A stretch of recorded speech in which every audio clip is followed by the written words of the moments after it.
13절부터 16절까지의 말씀입니다. 에베소서 4장 13절부터 16절까지 우리 제가 다 같이 4절밖에 안 되니까요. 다 같이 한번 봉독하도록 하겠습니다. 13절부터 16절입니다.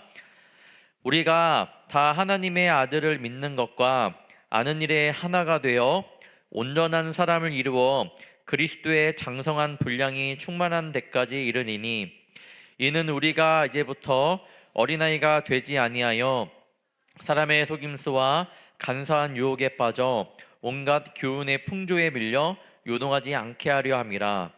오직 사랑 안에서 참된 것을 하여 범사에 그에게까지 자랄지라. 그는 머리니 곧 그리스도라. 그에게서 온 몸이 각 마디를 통하여 도움을 받음으로 연결되고 결합되어 각 지체의 분량대로 역사하여 그 몸을 자라게 하며 사랑 안에서 스스로 세우느니라. 아멘. 오늘은 특별히 또 우리 박찬선 목사님 초청했습니다. 오늘 사랑의 기술이라는 제목으로 말씀 전해주실 때 많은 은혜 받으시길 바랍니다.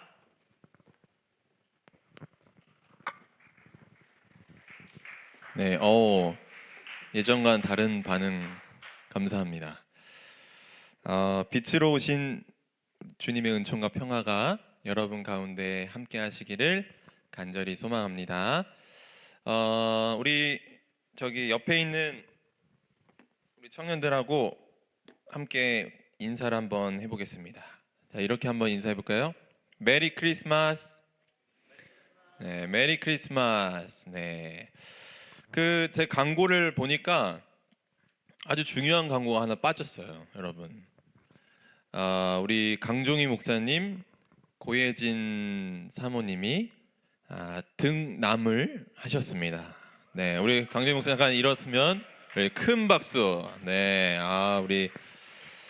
우리 사모님이 고생하셔서 사모님이 그래서 우리 이름이 예준이라고 합니다. 예준이. 네, 여러분 우리 강 목사님 아들 예준이 위해서 기도 많이 해주세요. 아시겠죠? 네. 제가 또 이렇게 청년부에 오니까 참 기분이 좋은데 오늘 크리스마스 이브인데 여러분 어떤 계획을 세우고 계신가요? 이따가 뭐 저녁에 내가 사랑하는 사람들을 만나러 간다든지 아니면 친구들하고 시간을 보낸다든지 아니면 가족들과 이렇게 시간을 보낼 계획을 아마 하고 있을 것 같은데 그것이 어떤 계획이든 간에 여러분에게 아주 행복하고 기억에 남는 시간이 되기를 간절히 소망합니다. 네, 크리스마스 이브가 오니까 제가 원래 제 얘기를 잘 안 하는데 또 이 분위기를 또 좋게 하기 위해서 얘기를 뭐 다 안 좋아질 수도 있겠지만 그 크리스마스 이브의 기억 중에서 저에게 가장 떠오르는 한 날이 있는데 그 날을 꼽으라면 그날을 이제 말하라면 저희 아내를 처음 만난 날이 2017년 12월 24일이에요. 근데 제가 이제 그때도 그때는 이제 전도사였죠. 전도사 사역을 하고 24일이니까 보통 교회에서 뭐 해요? 성탄절 그 전야 축제를 많이 하잖아요. 옛날에는. 그래서 그 행사를 다 치르고 이제 집에 와서 쉬고 있었는데 그 제가 아는 형이 이제 잠깐 나와봐 이래갖고 나갔는데 거기에 제가 마음에 두고 있던 제 아내가 거기에 딱 있었던 거예요. 그래서 2대 후문 스타벅스에서 이제 만났는데 이게 정식 소개팅 자리가 아니라 그냥 나갔더니 그냥 씻고 초췌한 모습으로 이제 간 거예요, 제가. 근데 그 형도 약간 저를 안 이어주고 싶었기 때문에 약간 그런 모습으로 나오라고 한 것 같아. 그랬는데 제가 긴장된 모습으로 막 이렇게 어버버 하면서 시간을 보내고 이제 헤어질 때가 됐는데 이렇게 헤어져서는 도저히 안 되겠다라는 마음이 들어갔고 제가 마지막에 용기를 내가 결정타를 날렸잖아요. 내가 뭐라고 했냐면 나는 한 번 만나서는 나에 대해서 알 수 없어. 나는 3번 이상 만나야지 나에 대해서 알 수 있어라고 이야기를 했는데 다행히 그 이후에 3번 이상 우리 아내가 나를 만나러 와서 아직까지도 잘 만나고 있습니다. 지금. 네. 여러분 요즘 시대에서 정말 좋은 사람 만나기 어려운 시대잖아요. 참 쉽지 않은 시대인데 여러분에게 꼭 맞는 좋은 사람들 만나기를 축복합니다. 아멘. 네, 아멘 하는 사람만 좋은 사람 만날 거야. 내일이면 성탄절입니다. 그죠? 그래서 오늘 대강절 넷째 주라고 나왔는데 우리 기다림의 절기가 이제 끝이 납니다. 그래서 여러분 주님을 내일 우리가 이제 맞이해야 되는데 여러분 주님을 맞이할 준비가 되어 있으십니까? 되어 있습니까? 네. 주님을 우리의 마음과 삶의 중심에 모시는 저와 여러분이 되었으면 좋겠습니다. 우리가 지금 성탄을 기다리고 있는데 사실 하나님의 사랑이 가장 극적으로 드러난 사건이 바로 예수 그리스도가 이 땅에 오신 사건입니다. 예수 그리스도의 존재야말로 우리를 향한 하나님의 극진하신 사랑 고백입니다. 바울 사도가 하나님의 사랑을 로마서 5장 8절에서 이렇게 말합니다. 우리 PPT 보면 우리 같이 한번 읽어볼까요? 우리가부터 시작. 우리가 아직 죄인 되었을 때에 그리스도께서 우리를 위하여 죽으심으로 하나님께서 우리에 대한 자기의 사랑을 확증하셨느니라. 아멘. 네, 여러분 이 말씀에서 우리를 향한 하나님의 사랑이 여러분 느껴지십니까? 하나님이 정말 여러분 한 사람 한 사람을 너무나도 사랑하십니다. 그 사랑을 경험하는 우리 청년들 되었으면 좋겠습니다. 우리 옆에 있는 청년들에게 한번 이렇게 고백해 볼게요. 하나님이 당신을 사랑하십니다. 네, 옆에 있는 분들하고 다시 한번 하나님이 당신을 사랑하십니다. 네, 이 말이 굉장히 진부하게 이제 느껴지게 되었는데 정말 이 하나님이 여러분을 사랑한다는 이 말이 얼마나 그 의미를 깨닫고 나면 얼마나 가슴 깊이 우리에게 다가오는 줄 모릅니다. 구원받을 자격이 없음에도 값없는 은총을 우리에게 허락하여 주시고 또 하나님께서 우리에게 그 사랑을 확증하신 사건이 바로 성탄절 예수 그리스도가 이 땅에 오신 사건입니다. 그렇기 때문에 예수님이 이 땅에 오심을 우리가 진심으로 축하하고 또 그 의미를 마음으로 깨달아 알아야 할 필요가 있는 것입니다. 그동안 우리가 기다림의 절기, 대림절을 보내는데 올해 기다림의 계절은 오늘이 마지막입니다. 내일 이제 성탄절이니까 오늘이 이 기다림의 절기의 마지막 날인데 사실 우리는 주님의 다시 오심을 늘 기다리면서 살아야 합니다.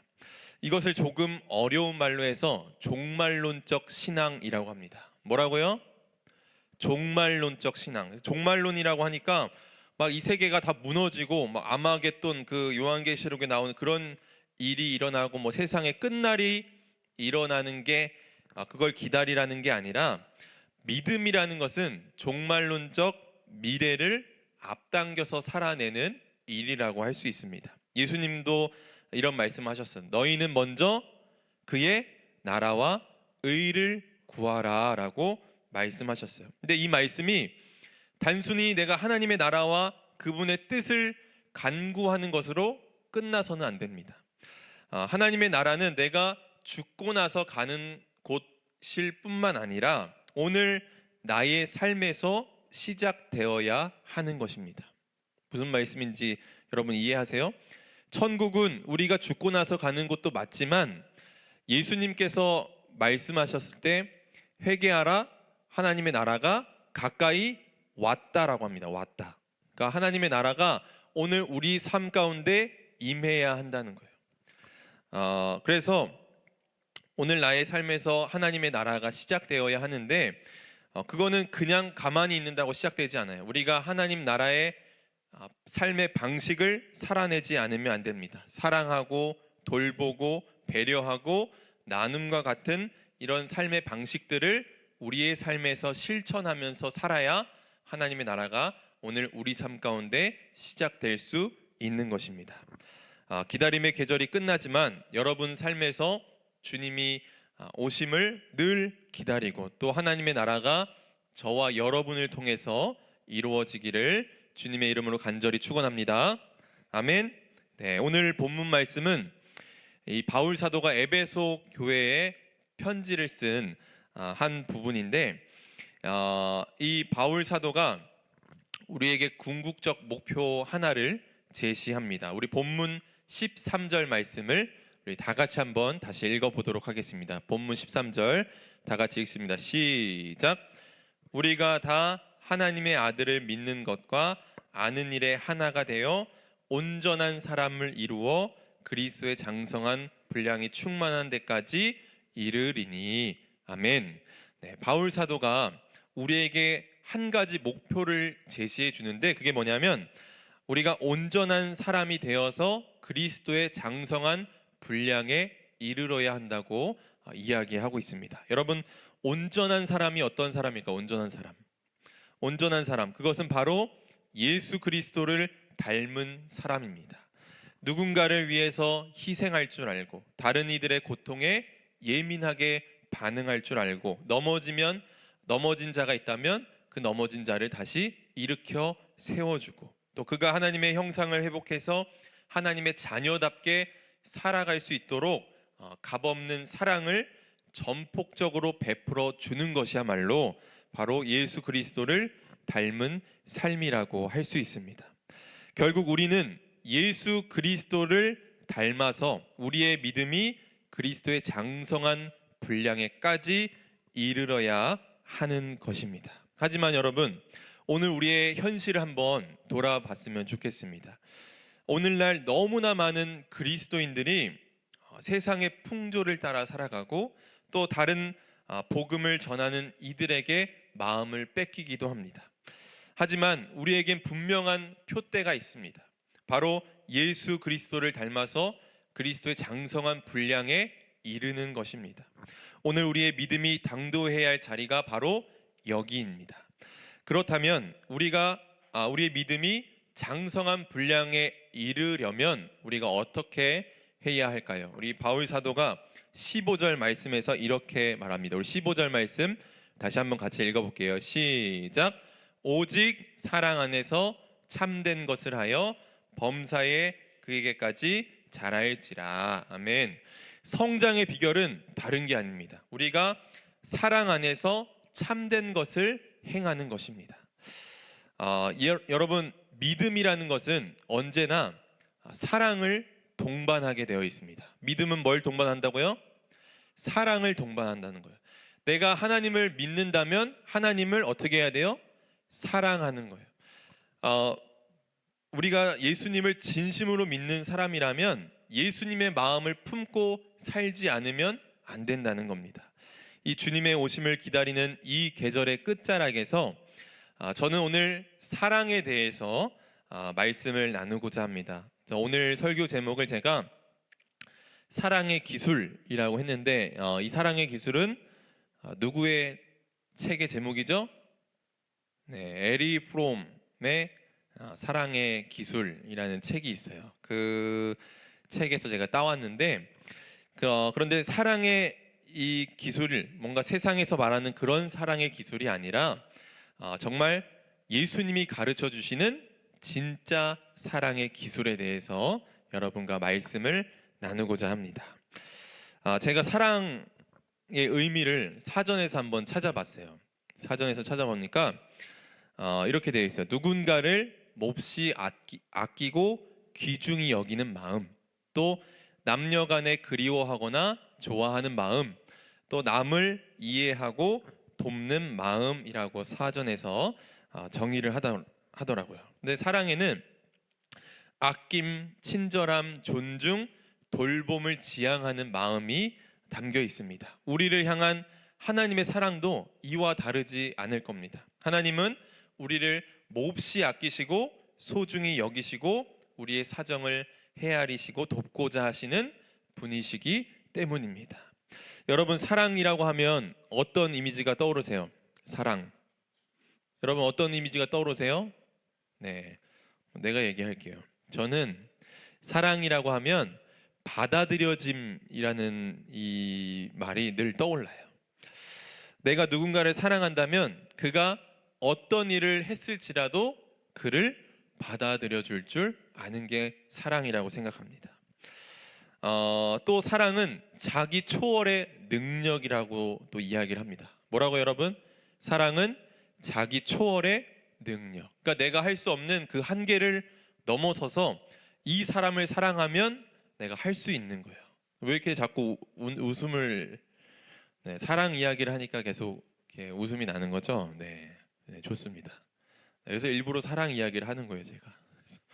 네, 그 사랑을 하면 누군가를 사랑하면 자기에게 사로잡혀 있을 수 없습니다. 얼마 전에 제가 코로나에 걸렸어요.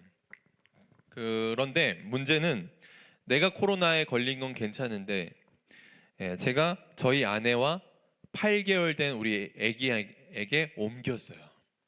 그게 너무나도 가슴 아픈 일이었는데 아주 마음이 힘들었습니다. 근데 저희 아기 이름이 하온이거든요. 근데 우리 하온이가 이제 열이 너무 많이 나는 거예요. 근데 첫째 날에는 그래도 이렇게 해열제를 먹이고 떨어뜨렸는데 열을, 둘째 날에는 이제 열이 너무 많이 나서 결국엔 응급실 갔다가 이제 입원을 했는데, 근데 이제 그 밤에 이제 막 열이 나기 시작하는 거예요. 근데 아기를 그 이제 해열제를 2시간마다 복용을 해야 돼요. 네, 잘 알고 계세요. 그래서 근데 타이레놀하고 브루펜이 다른 건데 4시간마다인데 2시간씩 교차 복용을 할 수 있어요. 그래서 아기를 이제 붙들고 열이 막 나니까 2시간마다 먹여서 열을 떨어뜨려야 돼. 근데 이 아기가 막 안 먹는다고 막 울고 말 못하니까 막 하면서 막 울어요, 아기가. 근데 너무 그 모습이 귀엽기도 했는데 막 우니까 너무 마음이 아파갖고 막, 그런데 이제 새벽이 지나가니까 이제 저도 코로나에 걸렸고 아내도 코로나에 걸렸으니까 너무 이제 육체적으로 힘들어지는 거, 점점. 우리도 아픈데 아기도 아픈데 그 막 계속 저희도 2시간마다 이제 교대로 해서 막 먹여야 되니까. 그래서 이거 이제 한 새벽 3시쯤 되니까 도저히 이거 안 될 것 같아요. 그래서 이제 아내는 먼저 자고 내가 옮겼으니까 어쨌든 내가 책임지겠다 이래갖고 제가 정말 원래 잠이 너무 많은 사람인데 잠을 이겨내고 우리 아기 2시간마다 그 먹이다가 결국 열이 안 떨어져서 응급실에 이제 갔는데 제가 지금 말하고 싶은 건 뭐냐면 그 순간에 내가 우리 아이를 사랑하니까 나 자신을 초월하게 되는 그런 일이 일어난다는 거예요. 그러니까 아주 단적인 예를 들었지만 사랑은 자기를 초월하는 능력이라고 할 수 있습니다. 여러분, 사회 심리학자인 에리 프롬이라는 사람이 있는데 그 사람이 사랑의 기술이라는 책을 썼어요. 여러분 나중에 한번 읽어보세요. 이 사람이 그 소유냐 존재냐 이런 책 다 알죠, 여러분? 네, 알 건데 모르는 척하고 있는 것 같아요. 사랑의 기술이라는 책이 있는데 이 책에 보면은 사랑의 본질에 대해서 이 사람이 얘기를 합니다. 첫 번째로 사랑의 그 4가지 속성을 이야기하는데 첫 번째로 돌봄을 이야기해. 돌봄. 네. 그러니까 사랑한다면 내가 돌봐줄 줄 알아야 한다는 거야. 그리고 두 번째는 존경. 내가 존경이 사라지면 사랑도 있을 수가 없습니다. 그리고 셋째로 책임. 책임은 우리가 이제 영어로 responsibility라고 하잖아요. 근데 이 단어는 response라는 그 응답하다, 반응하다라는 그 단어에서 나왔어요. 그래서 책임이라는 건 뭐냐면 내가 누군가를 사랑한다면 그의 말에 반응할 줄 아는 게 바로 책임이다라고 말하고 있는 거예요. 그리고 마지막으로 뭐예요? 지식. 그러니까 내가 누군가를 사랑한다면 그 사람에 대해서 알아야 한다는 거예요. 근데 저는 이 지식이라는 게 참 중요하다고 생각해요. 그러니까 사랑한 사람이 초밥을 너무 싫어해. 회를 못 먹어. 근데 내가 초밥 좋아하고 내가 해 좋아한다고 해서 그걸 계속해서 권유하고 강요하면 그것은 사랑이 아닌 거예요. 그거는 어쩌면 폭력이 될 수도 있는 겁니다. 그러니까 사랑은 나 좋을 대로 하는 게 절대 아닙니다. 사랑은 남 좋을 대로 하는 게 사랑이에요. 여러분 아시겠어요? 사랑은 나 좋을 대로 하는 게 아니라 누구 좋을 대로?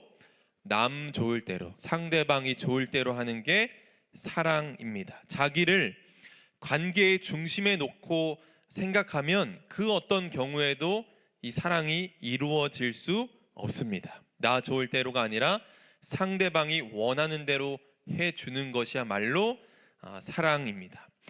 예수님이 보여주신 사랑도 이와 같다고 생각해요. 주님의 삶에는 자아가 없어요. 내가 없어. 나 좋을 대로가 아니라 늘 남 좋을 대로, 타인을 위한 삶을 예수님이 늘 사셨던 것을 우리가 알 수 있습니다.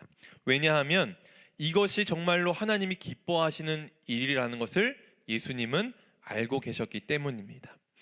그런데 사실 요즘 같은 이 시대에서, 우리가 살아가는 이 시대에서 이런 남 좋을 대로 하는 그 사랑의 방식은 사람들의 이목을 끌지 못합니다. 그렇죠, 여러분? 누가 남 좋을 대로 사랑하길 원하겠어요? 예수님이 보여주신 그 사랑의 길이 너무나도 좁아서 아무도 그 길을 가고 싶어 하지 않고, 이런 사랑의 모습은 굉장히 진부한 것처럼 느껴지기도 합니다. 하지만 여러분, 그 길을 걷지 않고는 하나님께로 갈 수 없음을 여러분 기억하시기 바랍니다. 그렇다면 예수님께서 우리에게 알려주시는 진짜 사랑의 기술, 그게 뭘까? 나 좋을 대로가 아니라 남 좋을 대로 하는 건데, 그럼 구체적으로 내가 어떻게 사랑하는 것일까? 그것은 바로 제가 앞에서 말씀드렸던 것처럼 받아들여줌의 사랑입니다. 하나님이 자격 없는 나를 받아들여 주신 것처럼 우리도 서로를 받아들여야 하는 것입니다. 자, 그러면 우리는 어떤 사람을 받아들여야 할까요, 여러분? 이 내 마음에 들고 나와 성향이 비슷한 사람을 받아들이는 것은 너무 쉽고 우리가 할 수 있어요. 충분히 가능한 일입니다. 그런데 문제는 뭐냐면, 여러분도 경험해봐서 알겠지만 세상에는 꼭 내 마음에 드는 사람만 있지 않다는 게 문제야. 그죠, 여러분? 이 세상에는 여러분이 뭐 학교를 가거나 직장 생활을 하거나 어디를 가든지, 물론 이 청년부 안에도 그런 사람들이 있을 수 있어. 내 마음에 드는 사람이 있는가 하면 내 마음에 들지 않는 사람도 분명히 있을 수 있습니다. 이 생각의 결이 다르고 내 비위에도 맞지도 않고 그냥 완전히 나랑 다른 사람이 분명히 있어요. 그런데 이런 사람들을 우리가 받아들이는 것은 너무나도 어려운 일입니다. 여러분 다 경험해 봐서 알 겁니다.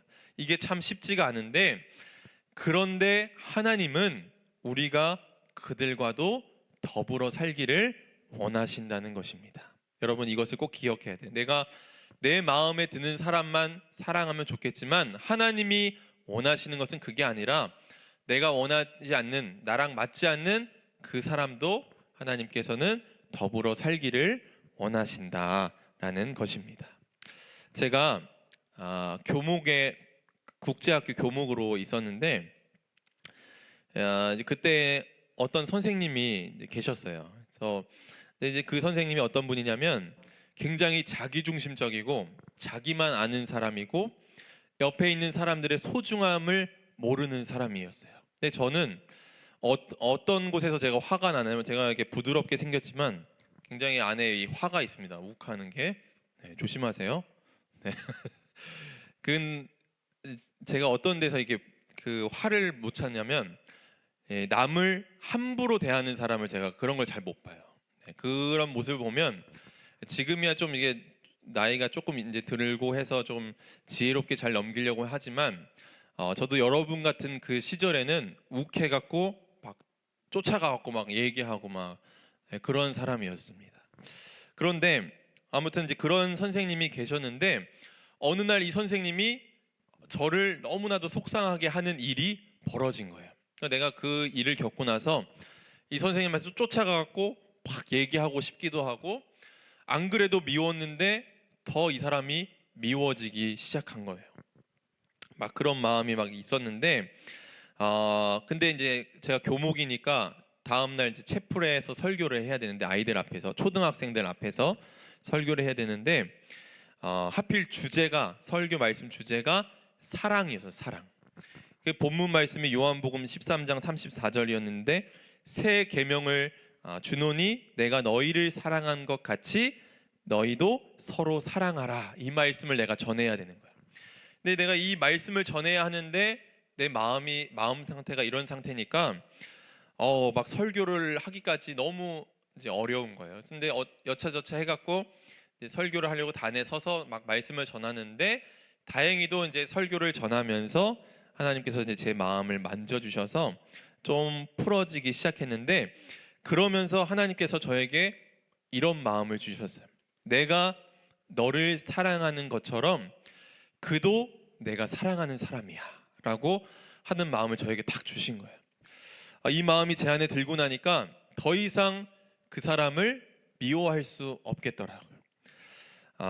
그래서 나에겐 아직 미워하는 마음이 남아있지만, 완전히 없을 수는 없잖아요. 제가 인간이니까. 미워하는 마음이 남아있지만 그 마음조차도 하나님께 맡겼습니다. 그리고 나니까 제 마음에 평안이 찾아왔던 적이 있습니다. 여러분, 우리가 누군가를 사랑한다고 할 때 내 사랑으로 그 사람을 사랑하는 데에는 한계가 있을 수밖에 없어요. 여러분도 다 경험해 보셨을 거예요. 내가 가진 사랑으로는 온전히 이 사람을 사랑할 수 없습니다. 내 사랑으로 하는 게 아니라 하나님이 내게 주신 그 사랑으로 여러분 사람을 사랑하시기 바랍니다. 하나님은 나도 사랑하지만 내가 미워하는 그도 분명히 사랑하신다는 그 사실을 여러분 기억하시기 바랍니다. 하나님은 자격 없는 우리를 다 받아들여 주셨어요. 우리가 다 죄의 본성을 갖고 있는 사람들인데, 바로 우리를, 예수 그리스도를 보내심을 통해서 우리를 다 받아들여 주셨습니다. 한계까지도 품어 안는 것이 바로 하나님의 사랑인 줄 믿습니다. 네, 여러분, 오늘 제가 여러분에게 예수님께서 보여주신 사랑의 기술, 나 좋을 대로가 아니라 남 좋을 대로, 그리고 그 사랑은 받아들여줌의 사랑이다라고 말씀을 드렸습니다. 그런데 여러분에게 이런 질문이 떠오를 것 같아요. 제가 이 말씀만 드리고 마칠 건데, 그러니까 예수님이 보여주신 그 사랑의 기술, 받아들여줌, 남 좋을 대로 하는 사랑, 잘 알겠는데, 사실 우리가 살아가는 이 세상의 현실은 너무나 부당한 일이 많이 있고, 공정하지 않고, 우리 청년들을 단순히 소모해 버리고 그냥 그렇게 버리고 끝나는 세상이라는 거죠. 그러니까 말씀의 이상과 말씀의 비전과 세상의 현실 사이에 이 간극을 우리가 그러면 어떻게 극복할 거냐라는 의문이 생길 수밖에 없습니다. 저 또한 청년 시절에 이런 세상의 부조리에 치를 떨었고, 어떻게 하면 이 간극을 극복할 수 있을지 고민을 참 많이 했었습니다.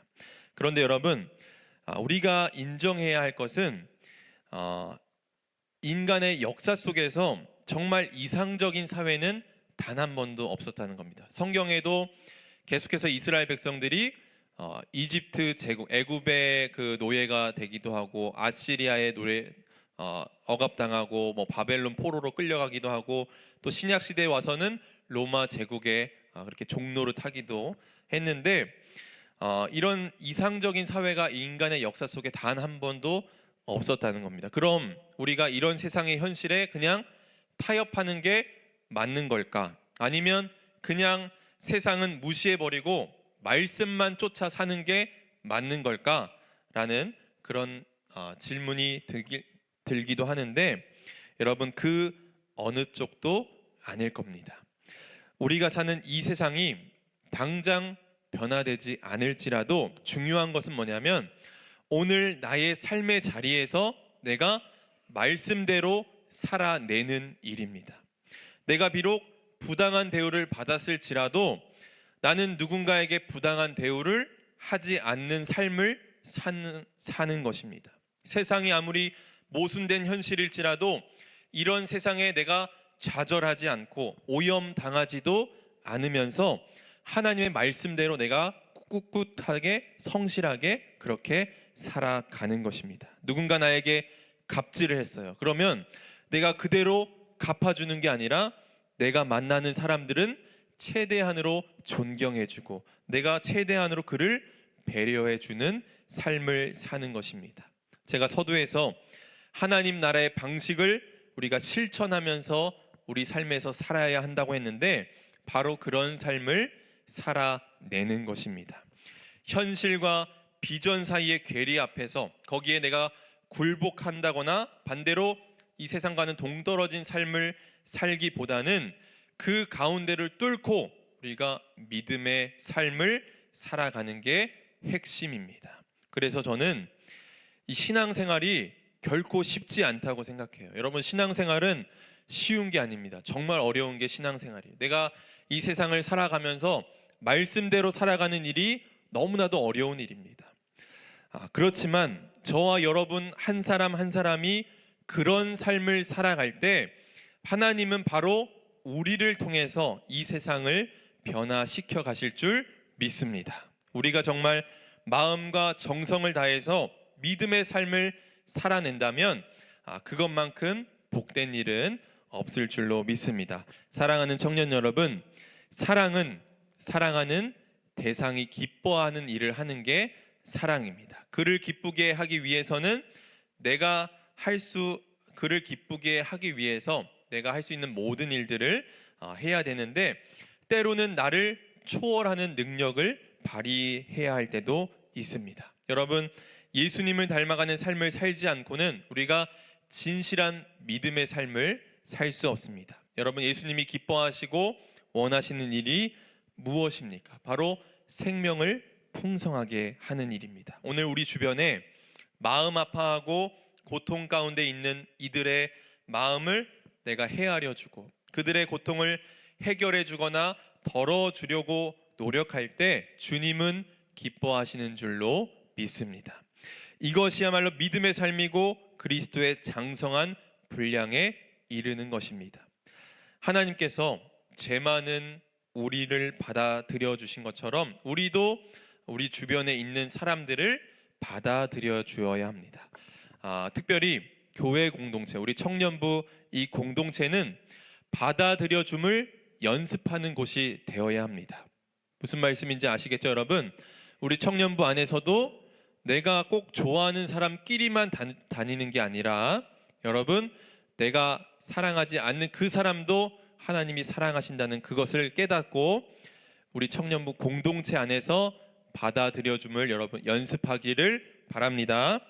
거저 받았으니까 우리도 거저 줄 알아야 합니다. 지금 우리가 기다림의 계절의 끝자락을 보내고 있는데 무엇보다 여러분 주변의 한 사람을 사랑하시기 바라고 그 사람을 내 사랑으로 사랑하는 게 아니라 예수님께서 베풀어 주신 그 사랑으로 사랑하시기 바랍니다. 나는 할 수 없지만 주님은 하실 수 있습니다. 이런 놀라운 사랑의 역사를 경험하는 저와 여러분이 되기를 주님의 이름으로 간절히 축원합니다. 아멘. 우리 함께 기도하겠습니다. 빛으로 오신 주님, 연약하고 부족하지만 하나님의 은혜로 살게 하심에 주님 앞에 다시 머리를 숙입니다. 하나님, 우리의 삶을 돌아봅니다. 하나님이 나에게 베풀어 주신 은혜와 사랑이 너무나도 큰데 하나님, 나는 그 사랑을 외면하고 살았습니다. 또 그 사랑을 누리지 못하고 살았습니다. 하나님께서 내게 붙여주신 그 사람들을 사랑하며 살게 하여 주옵소서. 하나님께서 긍휼한 마음을 허락하여 주시고 그 긍휼한 마음을 닮아 우리도 예수 그리스도를 닮아서 장성한 분량에 이르게 하여 주시옵소서. 하나님, 무엇보다 빛으로 오신 주님을 내 마음과 삶에 모시기 원합니다. 내 삶의 주인이 되어주시고 또 내 삶을 성령으로 인도하여 주시옵소서. 나의 경험, 나의 지식, 나의 생각을 의지하지 않게 하시고 하나님을 바라보고 하나님을 신뢰하며 살아가게 하여 주시옵소서. 내 사랑이 아니라 하나님께서 내게 베풀어 주신 사랑으로 사랑하게 하여 주시옵소서. 모든 것 주님께 맡겨드리며 거룩하신 예수 그리스도의 이름으로 축복하며 기도합니다. 아멘.